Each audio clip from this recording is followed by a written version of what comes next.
everybody. This is In the Chair with Imogene Nix, and I've got my friends Sassie Lewis and Keri Arthur here too. We may see Suzi Love, we may not.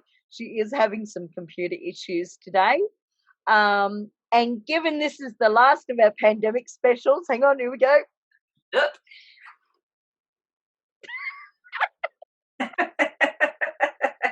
Sassie, where's yours? I don't have one. I hardly leave the house, so we're all good. I do have heaps of hang on, I get my little one out. No, wrong bottle. Ah, there you go. There you go. Okay, so today we're going with a bit of a mixed bag. We're going to talk about what are our fears when we're writing a book. We're going to talk about where do we go next and taking a chance on something new. So we've got three really divergent topics, and we're going to whip around and see what everyone has to say. So Sassy, you can go first. What do you fear when you're writing a book? Do I fear? What do you fear? No, I don't fear anything, honestly. Being a writer, it's a creative process. If I'm going to worry about what everyone thinks or says or doesn't like it, there's no point in me doing it. You've got to have pretty thick skin to be the creative type. Otherwise, you'd just be weeping in a corner. So I don't actually fear anything. I get pissed. I get pissed at myself from not reaching my own deadlines or procrastinating, or I have a fully finished novel that I should have published in July and I don't like the fucker.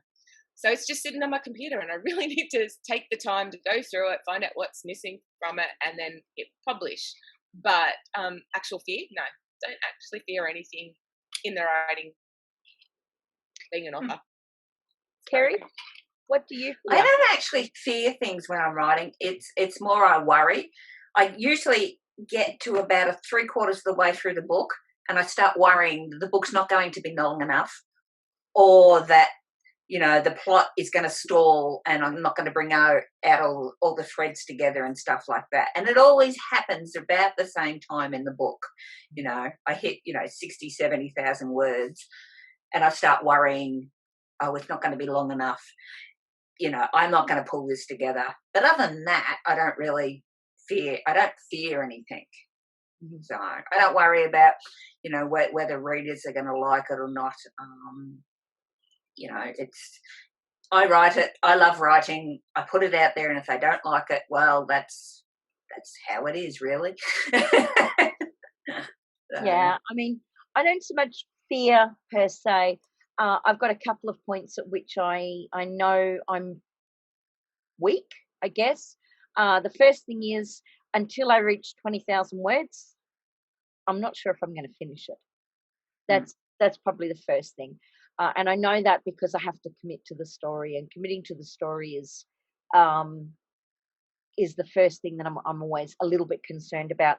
I also I get concerned, and it's purely an internal thing.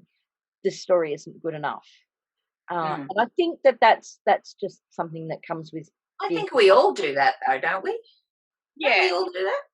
Yeah, I've got to like the story myself. Hence the fact having a full finished novel sitting on my desk and not getting published on it, because I don't like it. I'm not worried about what the readers think about it. Mm-hmm. For me, if I was to buy that book, I'll go, there's something fucking missing from this book. It's a so-so story. It's not great. Yeah, and I want to make it great for myself rather than other people. Yeah. And the editing. I actually fear editing. It's the stupidest thing ever. But I actually fear editing. And so I'll be sitting there, yes, I can see that. I self-edit and I self-edit. Most of the time I can pull that self-editing together, except this one time. And I gave it to my editor and I'm not that scary. I'm not that scary. I'm her editor. It's not so much that, but what it is, I guess, it's because for me, I want that product to be as polished as it can be. And 9 times out of 10, I can pull that self-edit together. but I'm normal. I'm just one person, and I'm just one writer, and there is always going to be that book that you've got it written, and you know there's something wrong with it, and you're looking at it, and for love nor money, and you need another set There's of something eyes. wrong with it. Yeah. Yeah.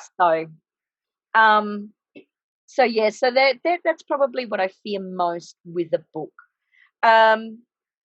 What happens? Okay, so you finish this book, uh, fear of self-editing and getting it edited aside.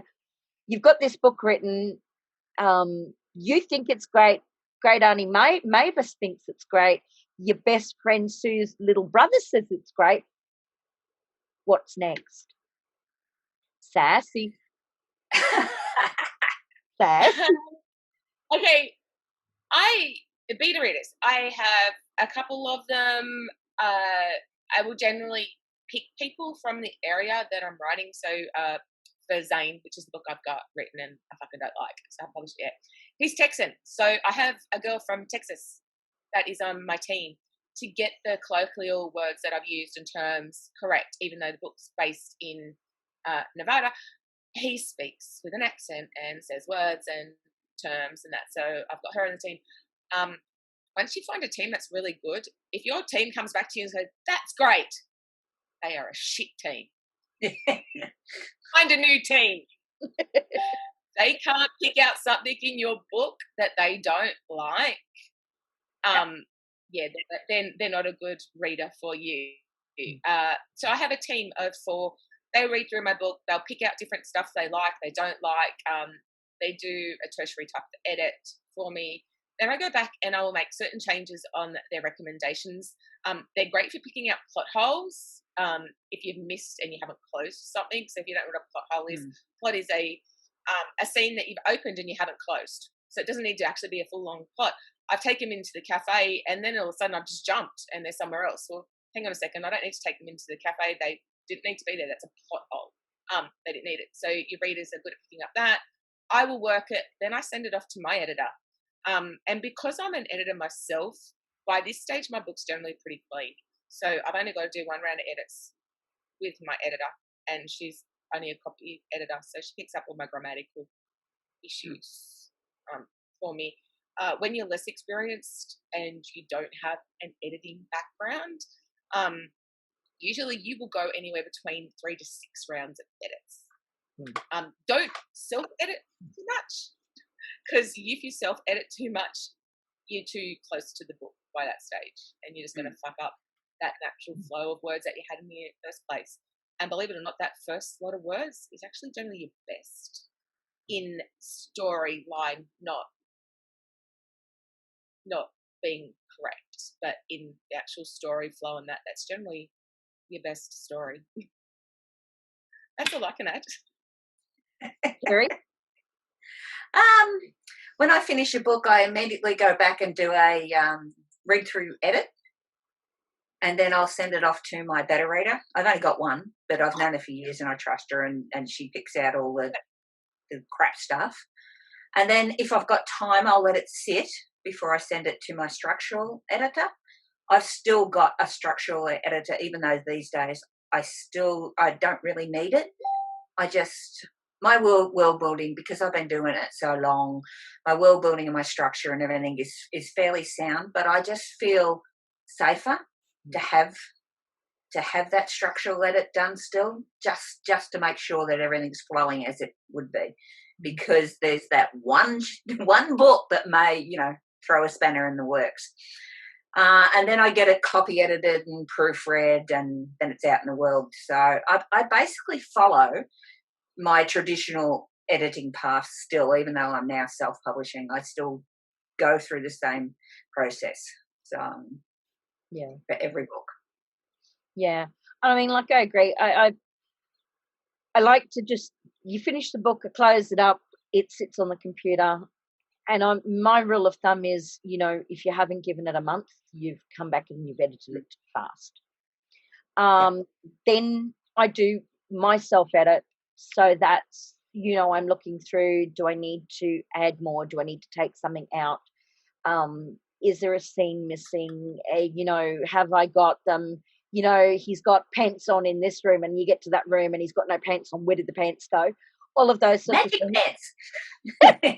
things may have fallen off, but no one knows. So you try and add all of those sorts of things.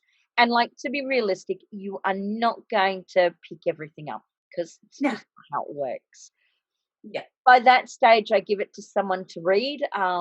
Then after I've got their thoughts back, quite often I'll sit and add to the story, make any changes that they've suggested. I mean, every now and again you're looking at the thing and you're going, oh my God, I have no idea how I'm going to make that work. And that does happen. In my case, I'm very lucky. I send my lovely editor the piece of work and I go, now, here you girl, go. got a manuscript sitting on the table and you don't want me to slaughter you. Yeah, I'm a bit worried about that one you've got at the moment. But anyway, and then it comes back and, after I've done the to and fro with the edits, one of the things I do, I don't outsource my proof ever. I don't ever outsource my galley. I'm incredibly anal. Once I hit that galley point, I do that read myself because I know what I'm looking for and I know where my weaknesses are. And I will sit and I will hunt and pick. And I've actually had people say to me that my work is among some of the cleanest they've seen because I'm so anal with that galley or the proof version. And then I can move on to the next step. Now, just going back though, 2 steps, editors, are they genre specific? Now, Sass, I'm going to get you to answer that one. And if so, why so? A copy editor only looks for grammatical problems. So that's all they're looking for. And a copy editor can edit anything in a fiction genre. Okay. A content editor, which is what I am, or a structural editor, they are generally genre specific. They might do multiple genres, but so I do sci-fi, so I do for you. And I do any romance apart from historical. I won't touch historical because I don't know the genre, and therefore I've got to go there and do all the research. Is genre specific because they need to not only know how to edit and make things grammatically correct and stuff like that. They need to know the tropes of the genre and what's trending, what's not. How every book has a flow in it on how it flows, and every genre is different on how it flows.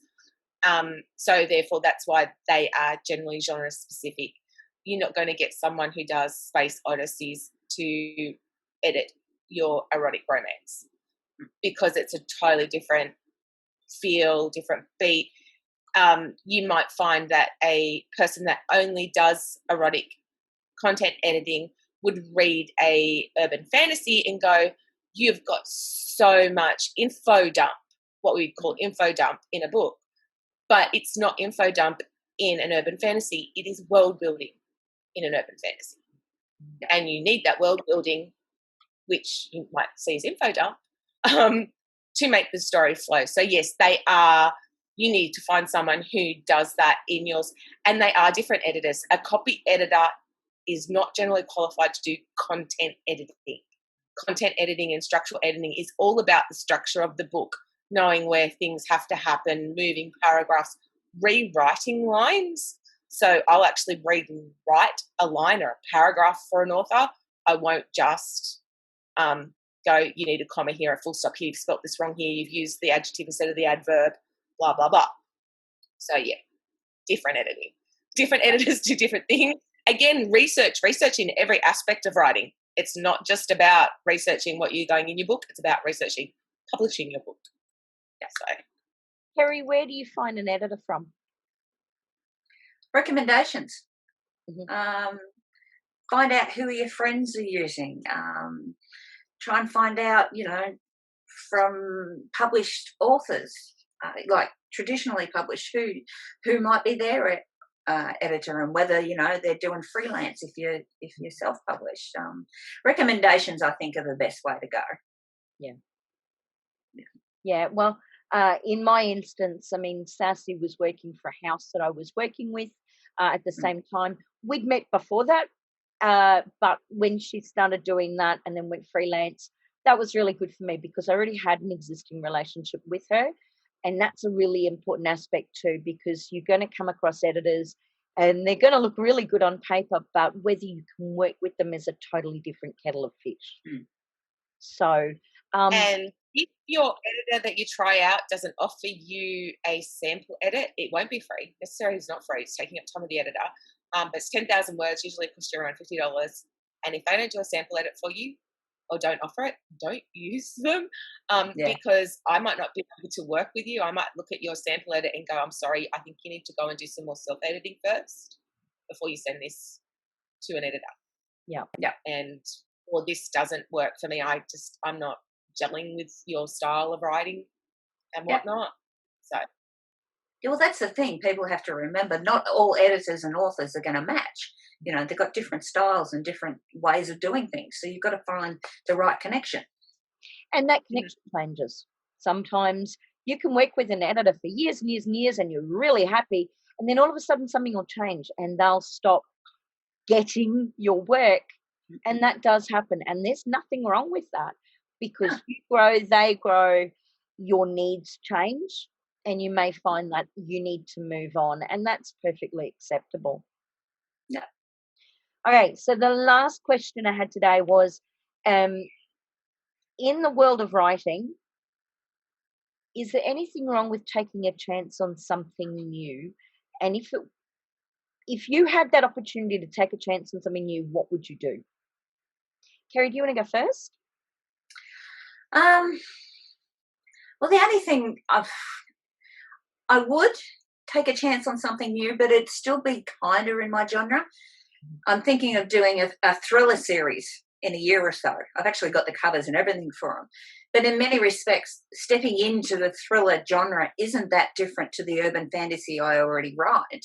It just won't have the magical, mystical, mythical elements in it. It'll just be set in the real world. So for me, because I've had such a long career, I don't actually want to step too far out of my genre because I've got such a good readership behind me. I don't want to lose them.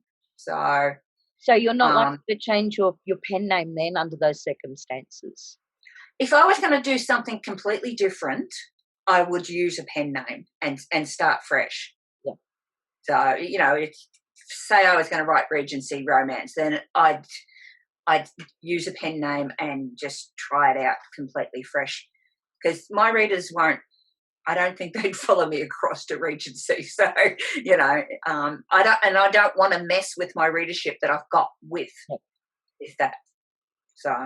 And when your readership gets so used to the genre you write, if you write a new genre under the same name, they automatically one-click it and then they get pissy.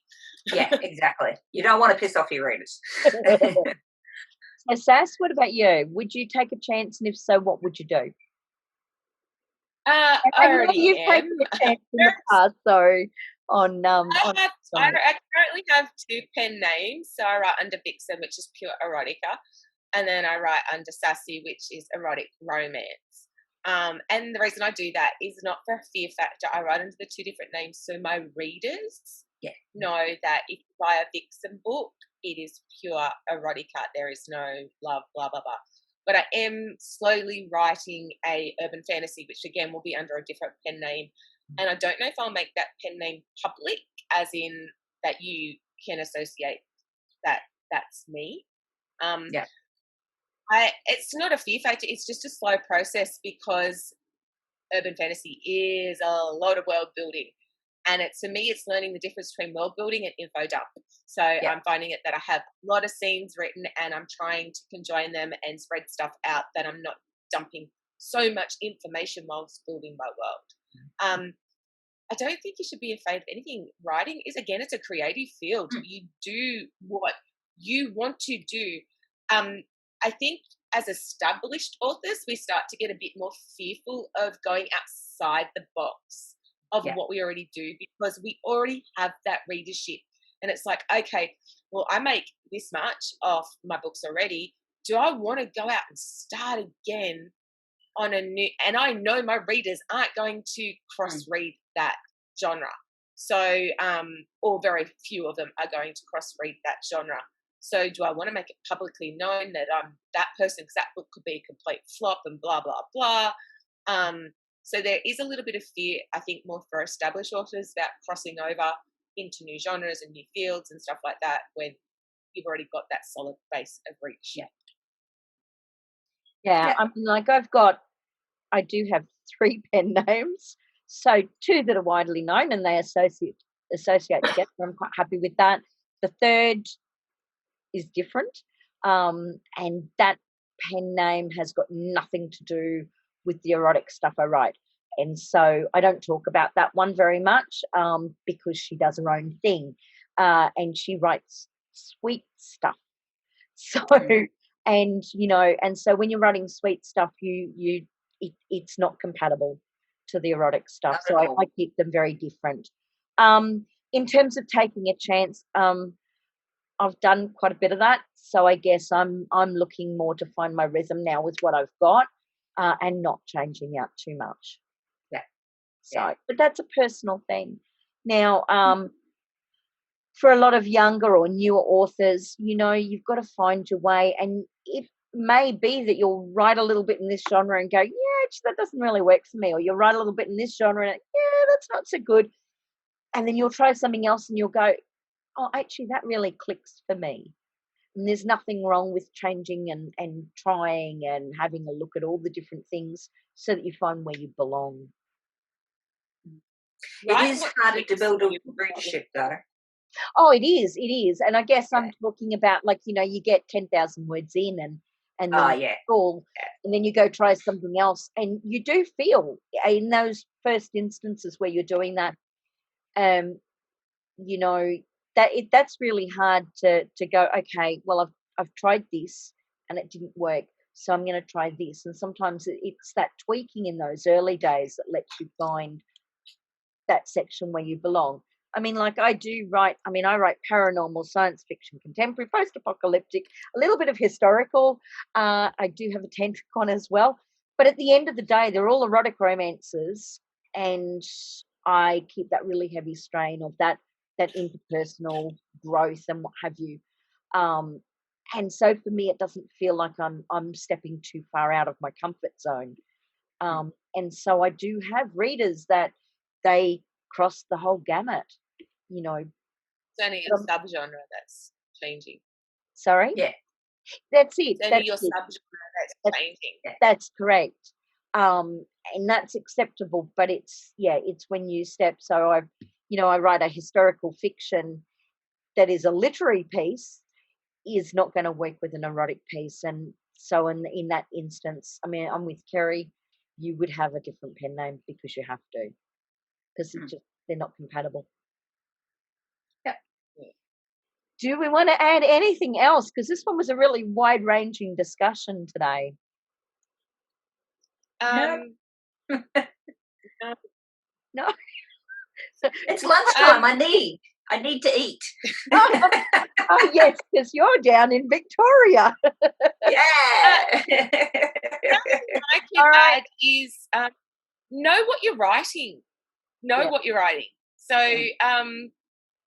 you can't hodgepodge a whole heap of genres together. When you go in and write, especially leading up to Nano, you're going to go in and you're going to belt out 50,000 words. In 50,000 words, you didn't know what you're going to write. So you can't go in there and write an erotic, romantic thriller with suspense and gothic themes. You've just gone too far out of the box there. And if someone can pull that off, I'll kudos to them, but I've never seen it before. You're going to have readers just sitting there blinking at your book going, I have no fucking idea. Know what you're writing. So write what you know. Yeah. That's it. If you're a first-time writer, write what you know to start with. So if it's a genre, or write what you love. Yes, write what you love. Because I mean, to be perfectly frank, I've only ever met one space captain in my entire life, and he was off the shuttle. So I've never met a vampire or a werewolf before. Don't try and do it all in one book. No. Doesn't work for everybody. Well, if you do, be aware you'll find it hard to sell. Yes. All right. Well, on that note, we're going to say goodbye from us. So thank you very much for joining us for the Nano specials. We hope you've got something useful out of these podcasts. Remember to subscribe, leave a message for us, have a chat. We're always happy to answer your questions, and we'll see you again soon. Thanks for joining us. Bye. Bye.